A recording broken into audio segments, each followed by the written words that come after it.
प्रधानमंत्री पोषक शक्ती निर्माण योजना वेब फॉर्म कसा भरावा? ऑडिट सन 2020 ते सन 2024. नमस्कार.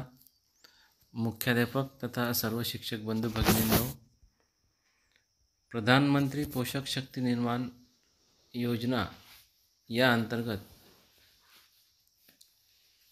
ऑडिट सन 2020-21 ते सन 2023-24 याकरता वेब फॉर्म कसा भरावा आणि भरलेली माहिती ऑनलाईन कशी करावी या संदर्भात आपण महत्त्वपूर्ण व्हिडिओ पाहणार आहोत. तर चला सुरू करूया. वेब फॉर्म कसा भरावा. प्रपत्र अ. प्रधानमंत्री पोषक शक्ती निर्माण योजना mid day meal scheme audit and reconciliations यामध्ये particular information table number 1 name of school शाळेचे नाव. इन्फॉर्मेशनमध्ये शाळेचे नाव लिहायचे आहे. ब्लॉक, तालुका, डिस्ट्रिक्ट, जिल्हा, युडायस कोड लिहायचा. नेम ऑफ हेडमास्टर शाळेच्या मुख्याध्यापकाचे नाव. HM टीचर मोबाईल नंबर मुख्याध्यापकाचा मोबाईल नंबर. वरील तक्त्यामध्ये शाळेची प्राथमिक माहिती भरायची आहे. मुख्याध्यापक शिक्षक यांचा अद्ययावत मोबाईल नंबर नोंदवण्यात यावा. त्यानंतर बँक अकाउंट इन्फॉर्मेशन बँक खात्याबद्दल माहिती. Table number 2 particular bank number 1 bank number 2 bank number 3. बँकेचे नाव बँक नेम. जे MDMचे खाते आहे ते 1 नंबरवर लिहायचे आहे आणि सद्यस्थितीमध्ये बँक व्यतिरिक्त इतर बँक म्हणजे या बँकेच्या व्यतिरिक्त जर बँक बदलली असेल तर त्या बँकेचे नाव आणि त्याच्या व्यतिरिक्त जर बँक बदलली असेल तर 3 नंबरच्या रकान्यात नाव लिहायचं आहे. अकाउंट होल्डर नेम खात्याचे नाव बँक पासबुकप्रमाणे. अकाउंट नंबर पूर्ण खाते क्रमांक शून्यासह. यामध्ये तिन्ही याच्यामध्ये जर 3 खाते असतील तर त्यांचे अकाउंट नंबर लिहायचे आहे. IFSC code. ब्रँच नेम शाखेचे नाव. वरील तक्त्यामध्ये शाळेच्या बँक अकाउंटची पासबुकप्रमाणे माहिती भरायची आहे. सन 2020-21 ते सन 2023-24 या कालावधीत योजनेसाठी वापरण्यात आलेले बँक खात्याचा तपशील देण्यात यावा. एकापेक्षा जास्त खाते असतील तर चालू खात्याची माहिती पहिल्या रकान्यामध्ये आणि इतर खात्याची माहिती रकाना क्रमांक 2 व 3 मध्ये भरण्यात यावी.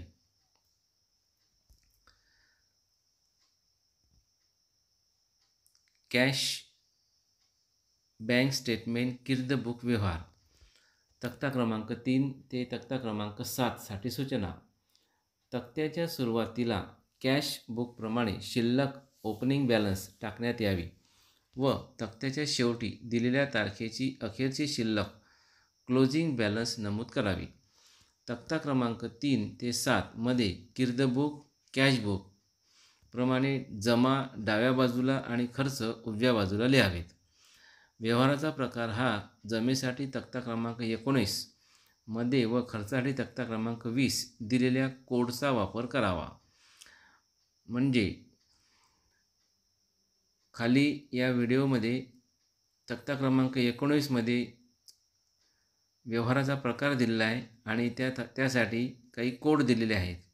हे जमा रकमेसाठी आहेत आणि तक्ता क्रमांक 20 मध्ये खर्चाचे कोड दिलेले आहेत.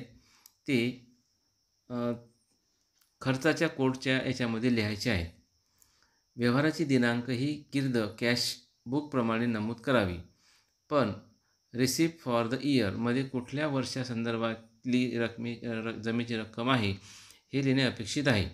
तसेच खर्चासाठी पेमेंट फॉर द इयर ह्या रकान्यात लिहावे. दिलेल्या ओळीपेक्षा जास्त व्यवहार वर्षभरात झाले असतील तर ह्या फॉर्मच्या शेवटी दिलेल्या पुरवणीमार्फत ती माहिती सादर करावी. टेबल क्रमांक 3 कॅश बँक स्टेटमेंट 1 एप्रिल 2020 ते 31 March 2021. Opening balance relate to MDM scheme as on 1 April 2020 MDM योजनेसंदर्भातील आरंभीची शिल्लक. म्हणजे 1 एप्रिल 2020ला जेवढे काही आपल्या बँक पासबुकमध्ये शिल्लक असेल त्याची इथं नोंद करायची आहे आणि तिथून तर 31 मार्च 2021पर्यंतचे सर्व व्यवहार, जमा आणि खर्च हे तुम्हाला या तक्त्यामध्ये दाखवायचे आहे. यामध्ये सिरियल नंबर, अनुक्रमांक, ट्रान्झॅक्शन डेट, व्यवहाराचा दिनांक, type of transaction, the code number as per the table number 19 attach at the end, व्यवहाराचा प्रकार शेवटी दिलेल्या टेबल नंबर 19 प्रमाणे कोड टाकण्यात यावा. रिसिप्ट फॉर द इयर, व्यवहाराचा कालावधी कोणत्या कालावधीचा आहे. Credit as per bank statement receipt, जमा प्राप्त अनुदान. आता खर्चाच्या रकान्यामध्ये ट्रान्झॅक्शन डेट, व्यवहाराचा दिनांक, type of transaction, use code number as per the table number 20 attach at the end, व्यवहाराचा प्रकार शेवटी दिलेल्या टेबल नंबर 20 प्रमाणे कोड टाकण्यात यावा. पेमेंट फॉर द इयर, व्यवहार कोणत्या कालावधीसाठी आहे. Debit as per bank statement payment, कोणाच्या नावे खर्च झाला त्याचे नाव. आणि सर्वात शेवटी आहे टोटल, एकूण. अशा प्रकारे 1 एप्रिल 2020 ते 31 मार्च 2021 हा टेबल क्रमांक 3. त्यानंतर अशाच प्रकारचा टेबल क्रमांक 4 यामध्ये 1 एप्रिल 2021 ते 31 मार्च 2022 म्हणजे पुढील शैक्षणिक सत्र. इथे देखील तशाच प्रकारचं ओपनिंग बॅलन्स टाकायचं आहे आणि जमा आणि खर्च हे तुम्हाला प्रत्येक दिनांकावाईज आणि त्याचे जे कोड आहेत, जमा रकमेचे कोड टेबल नंबर 19मध्ये आणि खर्च रकमेचे कोड टेबल नंबर 20मध्ये दिले आहेत. अशा प्रकारचे व्यवहार तुम्हाला दुसऱ्या वर्षाकरता लिहायचे आहे. त्यानंतर टेबल क्रमांक 5 कॅश बँक स्टेटमेंट 1 एप्रिल 2022 ते 31 मार्च 2023. यामध्ये वरीलप्रमाणेच टेबल क्रमांक 3 प्रमाणेच आरंभीची शिल्लक लिहायची आहे 1 एप्रिल 2022 आणि serial number, transaction I D, type of transaction, receipt for the year, credit as per bank statement आणि खर्चाच्या रकमेमध्ये transaction date, type of transaction, payment for the year, debit as per bank statement payment, कोणाच्या नावे खर्च केला ते. हे अशा प्रकारचे या टेबल नंबर 5मध्ये पूर्ण शैक्षणिक सत्र सन 2022 ते 2023 यामध्ये नोंदवायचे आहे. त्यानंतर शेवटचे सत्र सन 2023 ते 2024 यामध्ये देखील 1 एप्रिल 2023ची आरंभीची शिल्लक, नंतर सिरियल नंबर, ट्रान्झॅक्शन डेट, म्हणजे वर जो टेबल नंबर 3 दिला आहे त्याप्रमाणेच हा टेबल आहे. म्हणजे 20-21साठी टेबल नंबर 3, 21-22साठी टेबल नंबर 4, 22-23साठी टेबल नंबर 5 आणि 23-24साठी टेबल नंबर 6. अशा प्रकारचे तुम्हाला हे सर्व खर्चाचे जमा आणि खर्च इथे नोंदवायचा आहे. त्यानंतर table number 8 number of student, विद्यार्थ्यांची संख्या. नंबर ऑफ स्टुडंट, विद्यार्थ्यांची संख्या सन 2020-21, 21-22, 22-23, 23-24. Number of student benefited out of the scheme standard 1st to 5th, योजनेस पात्र विद्यार्थ्यांची संख्या इयत्ता 1ली ते 5वी प्रत्येक वर्षाची इथं नोंदवायची आहे. Number of student benefit out of the scheme standard 6 to 8, योजनेस पात्र विद्यार्थी संख्या इयत्ता 6वी ते 8वी. Number of student covered under health checkup, आरोग्य तपासणी झालेल्या विद्यार्थ्यांची संख्या. इथे आता एकूण संख्या लिहिली तरी चालेल, म्हणजे 1 ते 8 जर शाळा 1 ते 8 असेल तर. Number of working days in year, वर्षातील कामकाजाच्या दिवसाची संख्या, एकूण आहार शिजवून दिलेले दिवस. हे आपल्याला अगोदर 12ही महिन्याचे काढावे लागतील आणि नंतर इथे एकत्र तुम्हाला दिवस इथं नोंदवावे लागतील. हे प्रत्येक वर्षाचे 4ही वर्षाचे तुम्हाला इथं नोंदवावे लागतील. नंबर ऑफ मील सर्व for the whole year standard 1st to 5th, वर्षातील एकूण ताटांची संख्या 1 ते 5. नंबर ऑफ मील सर्व for the whole year standard 6 to 8, वर्षातील एकूण ताटांची संख्या 6 ते 8. नंबर ऑफ स्नेहभोजन रिसिव्ड ड्युरिंग द इयर, संबंधित वर्षात शाळेस प्राप्त झालेल्या स्नेहभोजनाची संख्या. टेंटेटिव्ह अमाऊंट ऑफ स्नेहभोजन रिसिव्ह, संबंधित वर्षात प्राप्त स्नेहभोजनाची एकूण अंदाजित रक्कम. ते इथं आपल्याला नोंदवायचे आहे. वरील तक्त्यामध्ये विद्यार्थ्यांच्या संख्येचे विवरण द्यावयाचे आहे. योजनेस पात्र विद्यार्थ्यांची संख्या ही वर्षभरातील ज्या महिन्यात सर्वाधिक पटसंख्या आहे ती नोंदवावी. वर्षातील एकूण ताटांची संख्या ही वर्षभर पुरलेल्या ताटांची बेरीज घेऊन लिहावी. टेबल क्रमांक 9 व 10 वगळण्यात आलेले आहे. त्यानंतर टेबल क्रमांक 11 डिटेल ऑफ स्टॉक तांदूळ साठा विवरण. डिटेल ऑफ स्टॉक तांदूळ साठा विवरण यानंतर सन 2021, 21-22, 22-23, 23-24. If central kitchen actual weight of supply cook food in kg केंद्रीय स्वयंपाकगृह प्रणाली अंतर्गत शाळा असल्यास एकूण प्राप्त आहाराचे वजन किलोग्रॅममध्ये. Number of cook cum helper स्वयंपाकघर मदतनीसाची संख्या. If centralist kitchen not available then fill following information केंद्रीय स्वयंपाकघर उपलब्ध नसल्यास खालील माहिती भरावी. Whether stock report is available साठा शिल्लक नोंदवही उपलब्ध आहे काय? Yes or no. Record of consumption of rice is available तांदूळ खर्च विवरण नोंदवही अद्ययावत आहे किंवा नाही. ओपनिंग स्टॉक ऑफ राईस आरंभीची शिल्लक तांदूळ 1 एप्रिल रोजी. Rice receive during the year वर्षभरातील एकूण प्राप्त तांदूळ पुरवठादारामार्फत आपल्याला किती तांदूळ प्राप्त झालेला आहे त्याची नोंद. Rice receive during the year वर्षभरातील एकूण प्राप्त तांदूळ उसनवार लोकसहभाग किंवा इतर शाळांकडून घेतला असेल तर त्याची नोंद इथं करायची आहे. Rice consume during the year वर्षभरातील एकूण तांदूळ वापरला तांदूळ आपण पूर्ण खिचडी शिजवली किती तांदूळ वापरला त्याची बेरीज. Rice given to other school during the year वर्षभरात एकूण उसनवारीवर दिलेला तांदूळ आपण जर दुसऱ्या शाळेला तांदूळ दिला असेल तर त्याची नोंद या रकमेत करायची आहे. Rice return of during the year नैसर्गिक आपत्ती अथवा इतर कारणामुळे निर्लेखित केलेला तांदूळ किलोग्रॅममध्ये. Closing rice of stock of rice अखेरीस शिल्लक तांदूळ 31 मार्च 2000 म्हणजे प्रत्येक वर्षाच्या 31 मार्च रोजी अखेरची शिल्लक. Whether balance stock of rice and food grain at school level is consider while placing subsequence demand order पुढील मागणी नोंदवताना शाळा स्तरावरील अखर्चित तांदळाची शिल्लक विचारात घेतली आहे का? वरील तक्त्यामध्ये केंद्रीय स्वयंपाकगृह असल्यास फक्त पहिल्या ओळीत वर्षभरामध्ये केंद्रीय स्वयंपाकगृह असल्यास फक्त पहिल्या ओळीत वर्षभरातील एकूण प्राप्त आहाराच्या वजनाची बेरीज लिहावी. इतर माहिती भरायची आवश्यकता नाही. स्वयंपाकी किंवा मदतनीस संख्या ही वर्षभरातील ज्या महिन्यात सर्वाधिक आहे ती नोंदवावी. जर शाळेत केंद्रीय स्वयंपाकगृहामार्फत आहार मिळत नसून शाळा स्तरावर शिजवण्यात येत असल्यास उर्वरित माहिती भरणे आवश्यक आहे. त्यात तांदूळ खर्चाचे रेकॉर्ड उपलब्ध आहे किंवा नाही, सुरुवातीची शिल्लक, प्राप्त तांदूळ, खर्च झालेला तांदूळ, अखेरीस शिल्लक आणि अखेरची शिल्लक पुढील मागणीत विचारात घेतली का नाही याबद्दल माहिती भरावी. टेबल क्रमांक 12 ते 16 वगळण्यात आलेले आहे.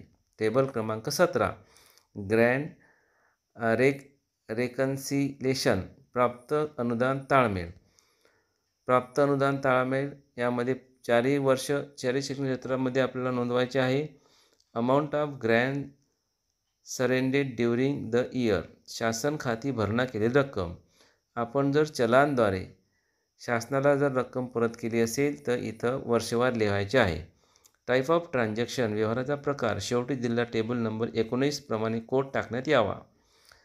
लेटर नंबर, चलान नंबर, त्यानंतर चलान नंबर लिहायचा आहे. डेट ऑफ लेटर दिनांक लिहायची आहे. शासन खाती भरायची माहिती वरील तक्त्यात चलान नंबर सहित भरावी. एका वर्षात एका जास्त वेळेस जर शासन खाती भरणा झाली असेल तर पुरवणीमार्फत ती माहिती सादर करावी. त्यानंतर आहे डिक्लेरेशन टेबल नंबर 18 मी. मुख्याध्यापकाचे नाव, मुख्याध्यापक, शाळेचे नाव, शाळेचा युडायस कोड याद्वारे घोषित करतो की वरील नमुन्यामध्ये नोंद केलेली माहिती माझ्या सर्वोत्तम माहितीनुसार आणि शाळा स्तरावरील उपलब्ध माहिती अभिलेखानुसार खरी आणि बरोबर आहे आणि त्यात काही खोटे नमूद केलेले नाही किंवा लपवलेले नाही. सादर केलेल्या माहितीमध्ये काही तफावत किंवा चुकीची माहिती आढळून आल्यास त्याकरता सर्वस्वी मी जबाबदार राहीन. त्याकरता सदरचे घोषणापत्र मी साक्षांकित व प्रमाणित करून देत आहे. अशा प्रकारे घोषणापत्र देऊन मुख्याध्यापकाने शाळेचा सही शिक्का आणि स्वाक्षरी करायची आहे आणि दिनांक लिहायचा आहे. त्यानंतर लिस्ट ऑफ कोड, वापरायच्या कोडची यादी. Table number 19 list income list म्हणजे प्राप्त अनुदान तपशील म्हणजे जमा. एक ग्रँड इन्कम फूड ग्रेन, प्राप्त अनुदान धान्यादी माल, याचा कोड आहे R01. अन्न सुरक्षा भत्ता धान्यादी माल, शाळा स्तरावर खरेदी करण्याकरता प्राप्त अनुदान, डाळी, तेल, मसाले इत्यादी कोरड्या स्वरूपातील धान्य वरील प्राप्त अनुदान. 2 grand income fuel and vegetable, प्राप्त अनुदान व इंधन भाजीपाला, R2. दैनंदिन भाजीपाला, इंधन, गॅस, लाकूड, पूरक आहार, आठवड्यातून 1 दिवस देण्यात येणारा, उदाहरणार्थ बिस्किट, खजूर, राजगिरा लाडू इत्यादी. 3 grand income cook cum helper, प्राप्त अनुदान स्वयंपाकी तथा मदतनीस मानधन, R03. कुक कम हेल्पर, स्वयंपाकी मानधन, मदतनीस मानधन. 4 ग्रँड इन्कम होरोरिरम, प्राप्त अनुदान शिक्षक मुख्याध्यापक मानधन, R04. योजनेचे काम केल्याबाबत शिक्षकास प्राप्त होणारे अनुदान. 5 grand income MME, management monitoring and evaluation, प्राप्त अनुदान व्यवस्थापन संनियंत्रण योजनेच्या अंतर्गत खर्चाकरता, R05. साधील कार्यालयीन खर्च, परसबाग, बक्षिसे, पाककृती स्पर्धा बक्षिसे इतर. 6 ग्रँड इन्कम LPG कनेक्शन, प्राप्त अनुदान गॅस जोडणी, R07. LPG कनेक्शन गॅस जोडणीकरता प्राप्त अनुदान. 7 ग्रँड इन्कम युटेन्शियल परचेस, प्राप्त अनुदान भांडी खरेदी, R08. शाळेस प्राप्त भांडे खरेदी अनुदान, उदाहरणार्थ ताट, चमचा, टोप, शेगडी, चाकू, कुकर या प्रकारची भांडी इत्यादी. 8 grand income supplementary nutrition food in drug area, प्राप्त अनुदान पूरक पौष्टिक आहार दुष्काळग्रस्त, R09. महसूल विभागाचे दुष्काळ घोषित केलेल्या तालुक्यातील शाळांना पौष्टिक आहारासाठी प्राप्त झालेले अनुदान. 9 इन्कम इंटरेस्ट, प्राप्त व्याज, R10. इंटरेस्ट, प्राप्त व्याज व जमेवरील रक्कम. 10 ग्रँड इन्कम इनोव्हेटिव्ह स्कीम, नाविन्यपूर्ण उपक्रम, R11. 2023 पासून पुढे अंडी खरेदी, केळी, फळे इत्यादी, R06. हा कोड वगळण्यात आलेला आहे. त्यानंतर एक्सपेंडिचर लिस्ट, खर्चाचा तपशील, table number 20. 1 expanded food grain, खर्च धान्यादी माल, E11. अन्न सुरक्षा भत्ता धान्यादी माल, शाळा स्तरावरील खरेदी करणे करता खर्च अनुदान, डाळी, तेल, मसाले इत्यादी कोरड्या स्वरूपातील धान्य खरेदी खर्च. 2 एक्सपेंडिचर फ्यूल अँड व्हेजिटेबल, खर्च इंधन व भाजीपाला, E12. दैनंदिन भाजीपाला, इंधन, गॅस, लाकूड, पूरक आहार, आठवड्यातून 1 दिवस देण्यासाठी लागणारा खर्च, उदाहरणार्थ बिस्किट, खजूर, राजगिरा लाडू इत्यादी. 3 एक्सपेंडिचर कुक कम हेल्पर, खर्च स्वयंपाकी तथा मदतनीस मानधन, E13. कुक कम हेल्पर, स्वयंपाकी मानधन, मदतनीस मानधन खर्च. 4 एक्सपेंडिचर होनोरिरम, खर्च शिक्षक मुख्याध्यापक मानधन, E14. योजनेचे काम केल्याबाबत शिक्षकास दिलेले अनुदान. 5 expenditure MME, management monitoring and evaluation, खर्च व्यवस्थापन सहनियंत्रण योजनेच्या अंतर्गत खर्चाकरता, E15. साधील कार्यालयीन खर्च, परसबाग, बक्षिसे, पाककृती स्पर्धा बक्षिसे इतर. 6 एक्सपेंडिचर LPG कनेक्शन, खर्च गॅस जोडणी, E17. LPG कनेक्शन गॅस जोडणीकरता अनुदान. 7 एक्सपेंडिचर युटेन्शियल परचेस, खर्च भांडी खरेदी, E18. ताट, चमचा, टोप, शेगडी, चाकू, कुकर या प्रकारची भांडी खरेदी करण्याकरताचा खर्च. 8 expenditure grant surrendered to government, खर्च शासन खाती भरणे, E19. Grant surrendered to government, खर्च शासन खाती भरणा. 9 expenditure supplementary nutrition food in drug area, खर्च पूरक पौष्टिक आहार दुष्काळग्रस्त, E20. महसूल विभागाने घोषित दुष्काळ केलेल्या तालुक्यातील शाळांना पौष्टिक आहारासाठी खर्च झालेला अनुदान. 10 एक्सपेंडिचर बुक कॅश खर्च बँक शुल्क. E21 बँक चार्जेस बँक शुल्क. आणि 11 आहे ग्रँड एक्सपेंडिचर इनोव्हेटिव्ह स्कीम नाविन्यपूर्ण उपक्रम. याचा कोड आहे E30. 2023 पासून पुढे अंडी, खरेदी, केळी, फळे इत्यादी. E16 व E20 ते E29 हे कोड वगळण्यात आले आहे. टेबल क्रमांक 21 वगळण्यात आलेला आहे. त्यानंतर in case of extra bank transaction use following format. अतिरिक्त बँक व्यवहारासाठी खालील पुरवणी तक्ता वापरावा. वर जो टेबल क्रमांक 3, टेबल क्रमांक 4, टेबल क्रमांक 5, टेबल क्रमांक 6 हे 4 शैक्षणिक वर्षाकरता जे टेबल दिलेले आहेत त्याच्या व्यतिरिक्त जर व्यवहार झाला असेल तर त्यासाठी ही पुरवणी यादी दिलेली आहे. यामध्ये इयर लिहायचे आहे, टेबल नंबर लिहायचा आहे, टेबल नंबर 3 आहे की 4 आहे की 5 आहे की 6 आहे आणि वर नोंदवल्याप्रमाणेच या टेबलमध्ये सुद्धा तुम्हाला जमा आणि खर्च याची नोंद करावयाची आहे. त्यानंतर आहे अतिरिक्त प्राप्त अनुदान ताळमेळ होण्यासाठी खालील पुरवणी तक्ता वापरावा. ग्रँड रेकन्सिलेशन प्राप्त अनुदान ताळमेळ 4 शैक्षणिक वर्ष आहेत 2021, 21, 22, 23, 24. Amount of grand surrounded during the year शासन खाती भरणा केलेली रक्कम इथं वर्षवार लिहायची आहे.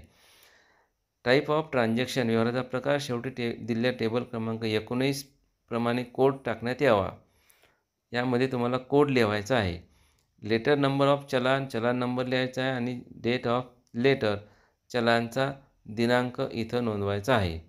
अशा प्रकारे आपल्याला वेब फॉर्म हा कच्च्या प्रमाणात भरून त्यावर एक स्वाक्षरी करून तुम्हाला ऑनलाईन करायचा आहे आणि हा एक वेब फॉर्म तुम्हाला तालुका स्तरावर शापोआ म्हणजे प्रधानमंत्री पोषक शक्तिमान योजना जे सांभाळतात त्यांच्याकडे म्हणजे मान्य गट शिक्षणाधिकारी यांच्याकडे जमा ठेवायचा आहे.